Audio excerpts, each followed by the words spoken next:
The Young and the Restless spoilers. Wednesday update, the 5th of August, 2026. Full episodes. Welcome back to our channel, soap fans. We hope you are having an absolutely wonderful day today. We have so much to unpack regarding the upcoming weeks in Genoa City. And honestly, the drama is reaching a boiling point.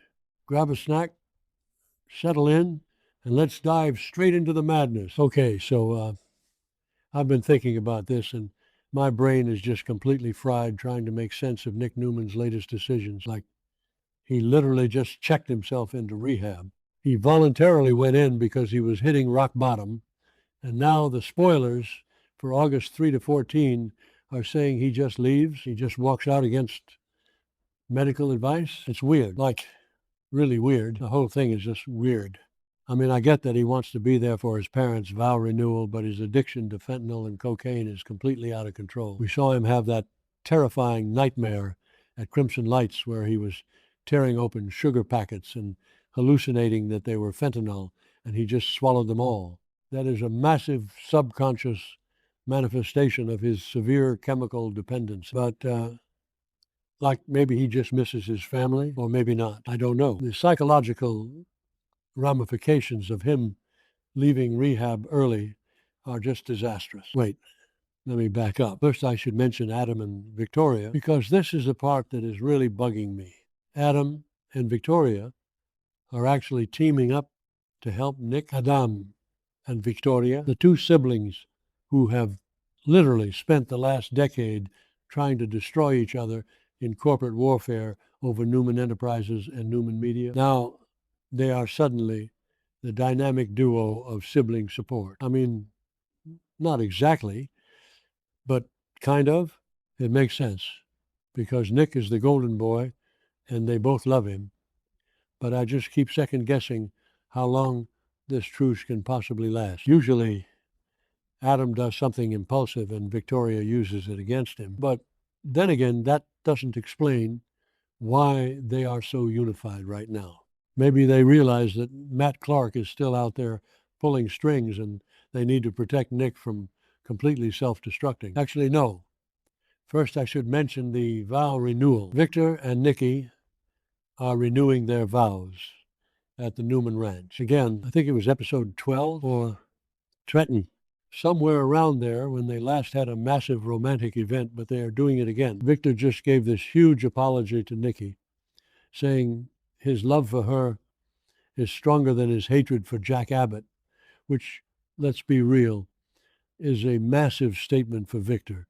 So they are planning this small romantic ceremony at the ranch before a getaway to Venice. But what I noticed, and this probably doesn't matter, but I noticed it anyway, is that Abby is attending the vow renewal, but Devin is completely missing from the photos. What was I saying? Oh, right. Devin and Abby's marriage is basically disintegrating.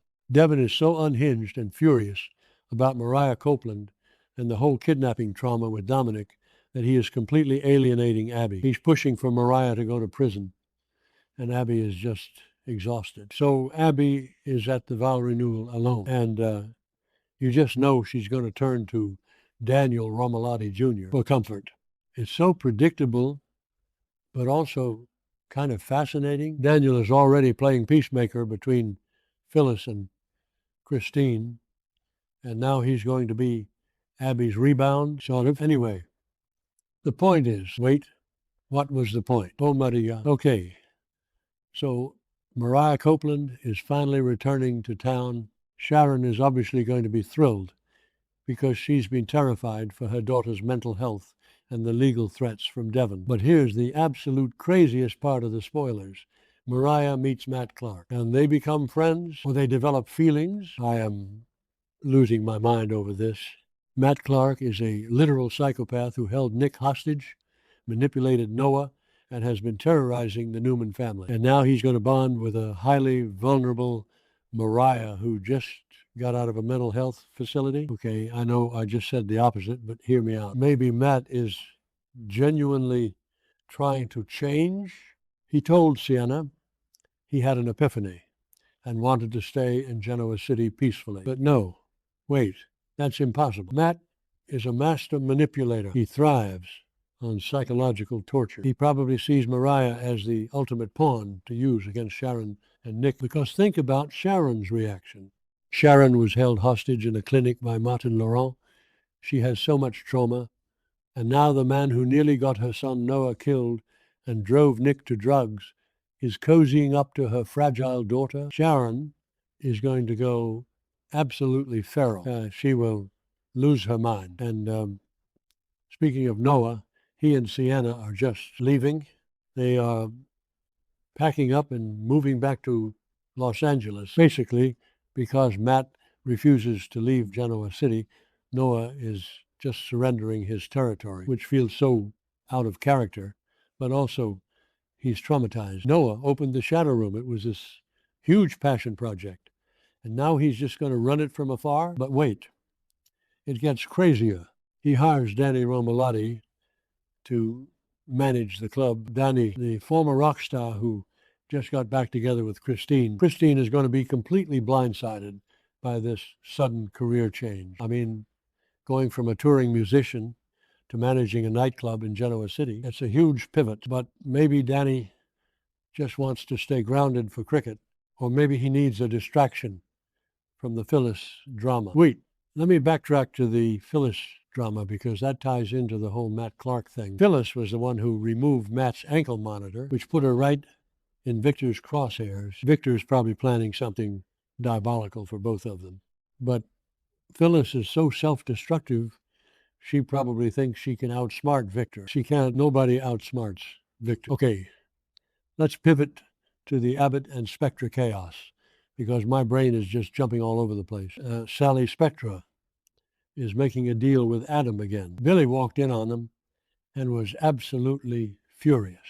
Billy is so bitter right now because of the whole miscarriage situation and his massive paranoia. But somehow, according to the new spoilers, Sally actually convinces Adam and Billy to make peace. How on earth does she manage that? Billy hates Adam. Adam tolerates Billy at best.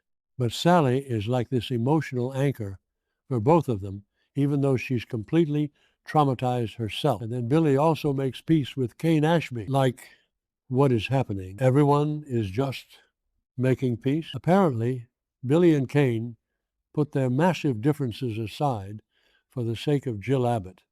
Jill has been such a meddlesome nightmare, but Billy loves his mother. But Victor, because Victor can never just let people be happy, reminds Billy of his painful past. Victor probably brings up Delia or Billy's gambling just to twist the knife. Victor is so cruel when he wants to be, but then Billy's role at Chancellor might actually be progressing, and Audra Charles steps in to give him some advice. Audra, I love this dynamic. Audra and Sally have this incredibly deep bond now because they both suffered miscarriages.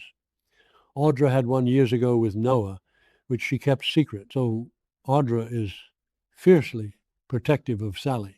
If Audra is giving Billy advice, it's probably a brutal reality check. She's probably telling him to stop spiraling and step up, or he's going to lose Sally forever. Audra's so calculating, but her emotional intelligence is actually off the charts when she cares about someone. Okay, I need to talk about Kyle and Victoria because this is the storyline that is keeping me awake at night. Kyle Abbott still wants absolute revenge on Victor. And honestly, can you blame him? Victor brought Patty Williams back into their orbit, and Patty literally kidnapped Abby and Dominic, causing Ashley to have a primal breakdown. Patty also blackmailed Jack for sex. The trauma the Abbotts have suffered because of Victor's machinations is astronomical. Jack is telling Kyle to drop it. Jack just wants peace. He's recovering. He's dealing with Diane's paranoia about Dr. Markham. Jack is exhausted. But Kyle is reckless.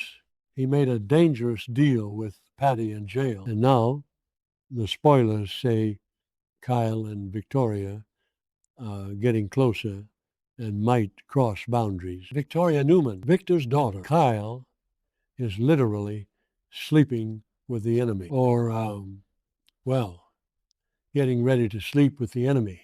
It's this insane Romeo and Juliet dynamic, but twisted with corporate espionage and family trauma. Victoria is usually so guarded, but she and Kyle have been sharing these intimate secrets. Kyle is pouring his heart out about the trauma Victor caused, and Victoria, instead of defending her dad like she usually does, is actually listening to him.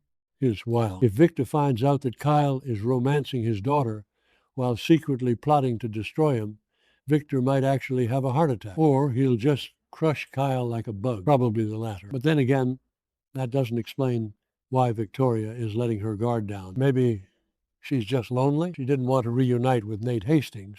She just commemorated Cole Howard's anniversary with Claire. Victoria is vulnerable, and Kyle is young, passionate, and deeply traumatized. It's a recipe for an absolute disaster, and I cannot wait to watch it explode. Oh, and before I forget, there is a brand new character coming to Genoa City. Jade Harlow is debuting as this mysterious woman named Marie Kirkland. Who is Marie Kirkland? I have literally been searching my brain trying to figure out how she fits into the canvas. Is she connected to Matt Clark? Maybe she's someone from his dark past in Las Vegas. Or maybe she's tied to Dr. Lawrence Markham and Martin Laurent. Diane is still desperately searching for Markham, and Tracy is taking that massive risk to contact Martin. Maybe Marie is an investigator or a victim of Markham's, or maybe not. I don't know. She could be connected to Malcolm and Stephanie. Malcolm just found out about his secret son, Holden, and that whole family dynamic is a mess. Or what if Marie Kirkland is connected to Audra? Audra has so many secrets. Honestly, it could be anything. But whenever a soap introduces a mysterious new character during a sweeps period, it usually means they are holding a massive secret that will blow up at least two core families. Let me just review my thoughts, because I feel like I'm rambling in circles. Nick is leaving rehab, which is a terrible idea, and Adam and Victoria are trying to save him. Victor and Nikki are renewing their vows, but Abby is there alone because Devon is raging about Mariah. Mariah comes back and befriends the psychopath Matt Clark, which is going to send Sharon into a complete tailspin. Noah and Sienna are basically running away to L.A., leaving Danny Romalotti to run a nightclub, which is hilarious and shocking for Christine. Then we have Sally playing peacemaker between Billy and Adam, and Billy making peace with Kane for Jill's sake. Victor is taunting Billy. Audra is giving Billy life advice, and Kyle is ignoring Jack's warnings so he can plot revenge against Victor while simultaneously seducing Victor's daughter, Victoria. And amidst all of this chaos, Marie Kirkland is about to walk into town and probably ruin someone's life. It is just so much like basically every single character is on the verge of a massive breakdown or a huge betrayal. I keep trying to figure out how the Mariah and Matt thing is going to play out. Does Matt actually have feelings for her? Mariah has been through so much. She was a surrogate. She had a psychological break. She kidnapped Dominic. She went to a facility. She is so fragile. If Matt hurts her, Tessa is going to destroy him. Wait, Tessa is still struggling with her feelings for Daniel, right? So if Tessa is distracted by Daniel and Mariah is being manipulated by Matt, their marriage is completely doomed. And what about Summer? If Summer comes back to town with a new face, she's going to find her dad addicted to drugs, her mom targeted by Victor, and her ex-husband Kyle sleeping with her Aunt Victoria. Summer is going to absolutely lose it. Okay, I need to stop overthinking this, but I literally can't. The psychological layers of these storylines are just too dense. I'm going to be analyzing this Kyle and Victoria dynamic for weeks. Anyway, the point is, Genoa City is about to explode, and we are here for every single messy second of it.